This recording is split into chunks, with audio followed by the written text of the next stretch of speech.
नाहिद जी, आपका एक video viral हो रहा है जिसमें आप साफ तौर पर कह रहे हैं कि बीजेपी समर्थित दुकानदारों से सामान ना खरीदें। इस पर आप क्या कहना चाहेंगे? क्या आपको लगता है आपने एक लाइन वो पकड़ ली जो है, आपने वो देखा जो है कि गरीब के बारे में क्या कहा जा रहा है। आपने ये जानने की कोशिश करी कि वहाँ जो है किस किस तरीके से उन लोगों के घर उजाड़ दिए।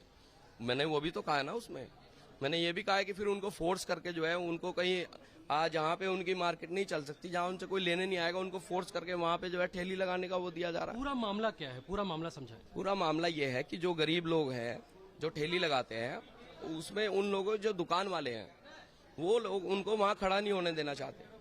अब तक तो सबका तालमेल चल रहा था, लेकिन अब जो है कोई आदमी वहाँ आवाज उठाने वाला नहीं है, और जो वहाँ जो बीजेपी के हमारे जो उन्होंने वहाँ अधिकारी भेज रखे हैं वो लोग आग मीच के काम कर रहे हैं। वो देख ही नहीं रहे कि जो है गरीब क्या है अमीर क्या है।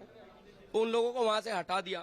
अब वो लोग जहाँ थे 25-30 साल पहले सभी लोगों ने उनको बसाया था, उनका एक केस भी चल रहा है जो है, तो लेट द कोर्ट डिसाइड जो है उस चीज को। लेकिन आप कह रहे हैं बीजेपी समर्थित दुकानदार, तो क्या आपको नहीं लगता कि आप इसको एक सांप्रदायिक रंग दे रहे हैं? अरे सांप्रदायिक में जब बीजेपी यही कह रही है, बीजेपी साफ साफ आरोप लगा रही है कि सपा के विधायक इसको कम्युनल एंगल ऐसा है, वो उसकी मर्जी है जो है। लेकिन मैंने उस वीडियो में कुछ ऐसा कहा ही नहीं। जो मैंने सिर्फ बीजेपी पे आरोप लगाया है, बीजेपी के टाइम में हो रहा है ना। So who is the one responsible? तो ये जो आप कह रहे हैं बीजेपी समर्थक दुकानदार, ये कौन लोग हैं? ये वहीं के जो पदाधिकारी हैं, उनके जो लोग प्रेशर बना रहे हैं प्रशासन पे, वही लोग हैं ज्यादातर। तो ये मामला है। देखिए गरीब, मैं ये भी चाहता हूँ आप वहां जाके एक बार सिचुएशन भी देखिए जो है, फिर पता करिएगा कि आप गरीब के साथ हैं या अमीर। आज कह रही है कि समाजवादी पार्टी पोलराइजेशन पॉलिटिक्स कर रही है। अभी आजम खान ने भी एक बयान दिया कि मुसलमानों को पार्टीशन से पहले पाकिस्तान चले जाना चाहिए था। मेरे सामने हिंदू मुस्लिम की बात तो मत कीजिए ना, मैंने ऐसा कुछ कहा है, ठीक है साहब। और हम लोग यहाँ 20% है, हम लोग आप लोगों की छाया में तो है। जब आज आजाद होने के बाद हम लोगों ने आपस में प्यार होगा तभी तो एक भाई को रोका होगा। तो आपको नहीं लगता कि ये तो सिर्फ एक बीजेपी का एजेंडा है एंड दैट्स इट। वो लोग जो है, ऐसा नहीं है। आप जब धरातल पे जाओगे तो हिंदू मुस्लिम सब में जो है बहुत प्यार है। एक आखिरी सवाल है आपसे, क्या आपको लगता है कि आप अपने बयान पर कायम हैं? बिल्कुल आखिरी तक कायम रहूंगा कि बीजेपी समर्थक जब तक वहाँ का सुधार नहीं होगा, जब तक जो है वहाँ गरीबों लोगों को हक नहीं मिलेगा वहाँ के लिए, तो अब नहीं, चाहे मेरे पर 100 केस लगा लो, मैं मरने के लिए भी तैयार हूँ, लेकिन अपनी बात से नहीं हटने वाला और उनकी लड़ाई लड़ने से नहीं हटने वाला। कहेंगे कि बीजेपी समर्थक जो दुकानदार उनसे जब तक हल नहीं निकलेगा जब तक कहूंगा। क्यों नहीं कहूंगा? वो तो मैंने राय दी है, मैंने कोई उस पर थोपा तो नहीं है ना। लेकिन आप एक बार उन गरीब की भी जाके सुनो। आपने अमीर व्यापारी तो सुन लिया, लेकिन आप वहाँ उन जोगी झपड़ी और वो जो है ठेली, वो भी तो देखिए उनकी, कि उनका घर उजाड़ दिया, उनका बिजनेस खत्म कर दिया। I just want you just give the right information to this country, alright. अब ये भाई साहब कह रहे हैं कि क्या है वो वीडियो में, बताइए क्या क्वेश्चन है आपका?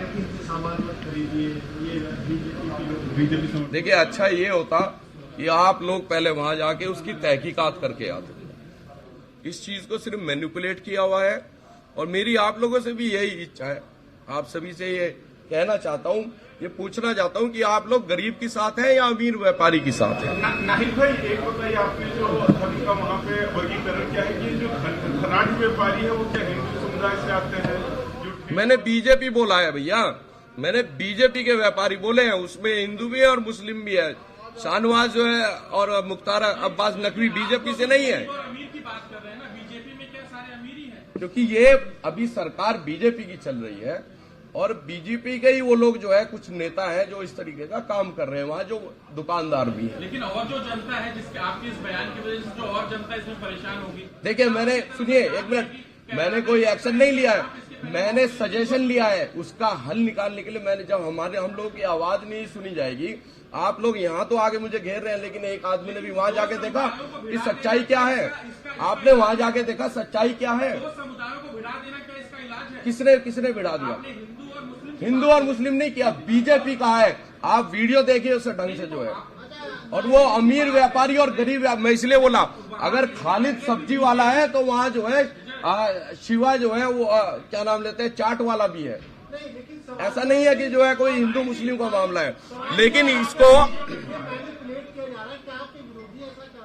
हमारे विरोधी ऐसा करा रहे हैं, वहाँ अधिकारी ऐसे हैं।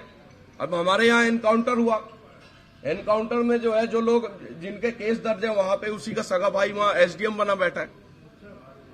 अब वो अपने भाई को बचा रहा है, वहां काफी लोग उसने हॉस्टाइल कर रखे हैं, वो लोग शिकायत नहीं लगाना चाहते। 6 एनकाउंटर हुए हैं जिसमें से 2 की मानव अधिकार में और हाई कोर्ट में वो चल रही है। अब आप एक बताइए, जब कोई एसपी का सगा भाई जो एनकाउंटर में इन्वॉल्व है, उसका सगा भाई वहां पे एसडीएम बन के आएगा, तो मुकदमे मैंने उन लोगों के जो है उनकी मदद करी, तो वो जो है मेरे लिए ये सब जो है ये सब इसीलिए हो रहा है क्योंकि वहां पे वो जो एसडीएम है वो ये चाहता है कि किसी न किसी तरीके से हम लोग बदनाम हो जो है।